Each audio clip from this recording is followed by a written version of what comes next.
Hello ভাই brothers, কী অবস্থা সবার? আশা করি সবাই অনেক বেশি ভালো আছেন। আজকের ভিডিওতে মোট 3টি ফোনের স্পেসিফিকেশন নিয়ে আলোচনা করব। এই ফোনগুলোর স্পেসিফিকেশন এবং এই ফোনগুলো প্রাইস রেঞ্জে এই স্পেসিফিকেশনে নেওয়া ঠিক কেমন হবে এ নিয়ে আপনাকে ছোট্ট একটু ধারণা দেব। এই ফোনগুলোর মধ্যে দুটি ফোন বাংলাদেশে অলরেডি রিলিজ হয়ে গিয়েছে, আর একটি ফোন খুব তাড়াতাড়ি আশা করা যায় চলে আসবে। তো প্রথমে আলোচনা করব Oppo A78 যে ফোনটি রয়েছে এই ফোনটির স্পেসিফিকেশন নিয়ে। এই ফোনটি বাংলাদেশ মার্কেট থেকে আপনারা পেয়ে যাবেন 27,999 টাকায়।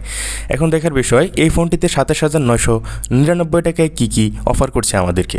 যদি এই ফোনটির ডিসপ্লের কথা বলা হয় তাহলে এই ফোনটি থেকে আপনারা 6.43 ইঞ্চি একটি অ্যামোলেড ডিসপ্লে পেয়ে যাবেন। এই ডিসপ্লেতে সাপোর্ট করে 16 মিলিয়ন কালার, আর হচ্ছে এই ডিসপ্লেটির রেজুলেশন হচ্ছে 1080x2400 পিক্সেলস। এতে পেয়ে যাবেন 490 পিপিআই ডেন্সিটি, সেই সাথে থাকবে 90 হার্টজ হাই রিফ্রেশ রেটের পাশাপাশি 430 নিটস পিক ব্রাইটনেস কিন্তু পেয়ে যাবেন। তো এখানে যদি 120 হার্টজের হাই রিফ্রেশ রেট ব্যবহার করা হতো তাহলে কিন্তু এই ফোনটির ডিসপ্লে থেকে আরও ভালো পারফরমেন্স পাওয়া যেত। এখন যদি বলি এই ফোনটির হার্ডওয়্যার সেকশনে, তাহলে এখান থেকে আপনারা অপারেটিং সিস্টেম হিসেবে পেয়ে যাবেন Android 13 এবং ইউআই হিসেবে থাকবে কালার OS 13.1 এবং এখানে চিপসেট হিসেবে পেয়ে যাবেন কোয়ালকম স্ন্যাপড্রাগন 680 4G যে চিপসেটটি রয়েছে এই চিপসেটটি। এখানে জিপিইউ হিসেবে আপনারা পেয়ে যাবেন Adreno 610।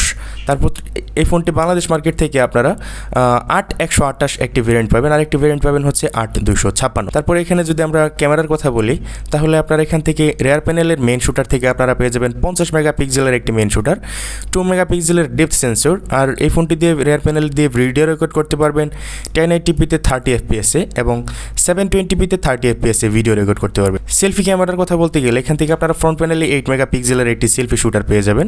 তারপরে কানেক্টিভিটির কথা বলতে গেলে এখানে আপনারা ওয়াইফাই, তারপরে হচ্ছে Bluetooth, NFC, USB Type-C port, তারপরে হচ্ছে FM radio, browser, HTML etcetera সব ধরনের কানেক্টিভিটি সিস্টেম কিন্তু পেয়ে যাবেন। এখানে থাকবে 3.5 মিলিমিটার জ্যাক, তারপরে হচ্ছে স্টেরিও স্পিকার পেয়ে যাবেন। ব্যাটারি হিসেবে আপনারা পেয়ে যাবেন এখানে 5000 mAh একটি ব্যাটারি। এখান থেকে এই ব্যাটারিটিকে চার্জ করার জন্য আপনারা এই ফোনটির বক্সে পেয়ে যাবেন 67 ওয়াটের একটি ফাস্ট চার্জার। ফোনটি 30 মিনিটে 76% চার্জ কিন্তু উঠতে পারে। এরপরে আমরা কথা বলবো বাংলাদেশে রিলিজ হওয়া আরও একটি ফোন নিয়ে।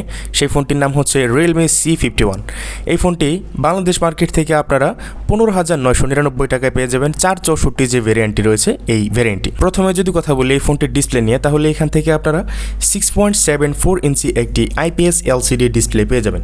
এই ডিসপ্লেটির রেজলিউশন হচ্ছে 720x1600 পিক্সেলস। তবে এখানে কিন্তু ডিসপ্লেতে আরও একটি ইমপ্রুভমেন্টের সুযোগ ছিল, তার কারণ হচ্ছে এর থেকে কম প্রাইস রেঞ্জে কিন্তু অ্যামোলেড ডিসপ্লে পাওয়া যাচ্ছে। তারপরে হচ্ছে এখান থেকে আপনারা 90 হার্জের হাই রিফ্রেশ রেট পেয়ে যাবেন। ক্যামেরার কথা বলতে গেলে এখানে আপনারা মেইন শুটার হিসেবে পেয়ে যাবেন 50 মেগাপিক্সেলের একটি মেইন শুটার। তারপরে হচ্ছে এই ফোনটিতে আপনারা ফ্রন্ট ক্যামেরা পেয়ে যাবেন 5 মেগাপিক্সেলের একটি সেলফি শুটার। ভিডিও রেকর্ড করতে পারবেন 1080p-তে এবং ফ্রন্ট ক্যামেরা দিয়ে ভিডিও রেকর্ড করতে পারবেন 720p-তে। ব্যাটারি হিসেবে আপনারা পেয়ে যাবেন এখানে 5000 mAh একটি ব্যাটারি এবং 33 ওয়াটের একটি ফাস্ট চার্জার কিন্তু পেয়ে যাবেন এই ফোনটির বক্সে।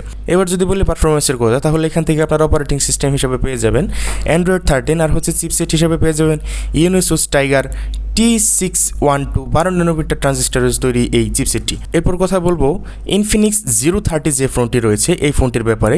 এই ফোনটি বাংলাদেশ মার্কেটে এখন পর্যন্ত কিন্তু রিলিজ হয়নি, তবে আশা করা যায় খুব তাড়াতাড়ি বাংলাদেশে এই ফোনটি চলে আসবে। তো প্রথমে জেনে নেওয়া যাক এই ফোনটিতে কী স্পেক থাকছে। এই ফোনটির ডিসপ্লের কথা বলতে গেলে এই ফোনটিতে আপনারা পেয়ে যাবেন 6.7 ইঞ্চি একটি অ্যামোলেড ডিসপ্লে। ডিসপ্লেটির রেজুলেশন হচ্ছে 1080x2400 পিক্সেলস। তারপর এখানে পিপিআই ডেন্সিটি হিসেবে পেয়ে যাবেন 393 পিপিআই, সেই সাথে থাকবে 90 হার্জের হায়ার রিফ্রেশ রেট। তারপর যদি বলি চিপসেটের কথা, তাহলে এখান থেকে আপনারা পেয়ে যাবেন মিডিয়াটেক ডাইমেনসিটি 1100 6 ন্যানোমিটার ট্রানজিস্টরে তৈরি এই চিপসেটটি। জিপিইউ হিসেবে থাকবে মালি G77 MC9 এই জিপিইউটি। ফোনটি বাংলাদেশ মার্কেট থেকে 8128 একটি ভেরিয়েন্ট পাবেন, আর একটি ভেরিয়েন্ট পাবেন 8256 ভেরিয়েন্ট।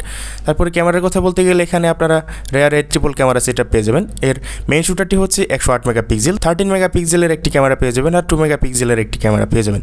ফোনটিতে ভিডিও রেকর্ড করতে পারবেন 1440p-তে 30 fps, 1080p-তে 30 fps, আর 720p-তে ভিডিও রেকর্ড করতে পারবেন। ফোনটির সেলফি ক্যামেরায় থাকবে 60 মেগাপিক্সেলের একটি সেলফি শুটার। এটি কিন্তু আসলে অনেক বেশি দুর্দান্ত, এখানে কিন্তু অনেক ভালো কিছু দিয়েছে। ভিডিও রেকর্ড করতে পারবেন সেলফি ক্যামেরা দিয়ে 1440p-তে 30 fps, 1080p-তে 30 fps এবং 720p-তে ভিডিও রেকর্ড করতে পারবেন 30 fps। কানেক্টিভিটির কথা বলতে গেলে wifi, Bluetooth, NFC, FM radio, browser, HTML etcetera এগুলো সব কিছুই পেয়ে যাবেন। এই ফোনটিতে ফিঙ্গারপ্রিন্ট হিসেবে থাকবে এই ফোনটির সাইডে, অর্থাৎ সাইড মাউন্টেড ফিঙ্গারপ্রিন্ট থাকবে। এই ফোনটির পাওয়ার বাটন এই ফোনটির side mounted power button fingerprint হিসেবে কিন্তু কাজ করবে। সাউন্ডের সাউন্ডের কথা বলতে গেলে 3.5 মিলিমিটারের একটি জ্যাক পেয়ে যাবেন, আর স্টেরিও স্পিকার কিন্তু এখানেও থাকছে। তারপরে এই ফোনটির ব্যাটারির কথা বলতে গেলে এখানে ব্যবহার করা হয়েছে 45 এমএএচের একটি ব্যাটারি, এবং সেই সাথে এই ফোনটির বক্সে পেয়ে যাবেন ব্যাটারিটিকে চার্জ করার জন্য 45 ওয়াটের একটি ফাস্ট চার্জার। 30 মিনিটে এই ফোনটি 75% পর্যন্ত কিন্তু চার্জ করতে পারে, এটি কিন্তু নোটিস করেছি ইনফিনিক্স। সো এই ছিল আজকের মোটামুটি 3টি ফোনের আলোচনা। ভিডিওটি যদি ভালো লাগে তাহলে অবশ্যই ভিডিওটিতে একটি লাইক করতে ভুলবেন না, আর এই ধরনের টেক নিউজ পেতে আমাদের চ্যানেলটিকে সাবস্ক্রাইব করে আমাদের সাথেই থাকুন। দেখা হবে আপনাদের সাথে পরবর্তী নতুন ভিডিওতে। সে পর্যন্ত অনেক বেশি ভালো থাকবেন। আসসালামু আলাইকুম।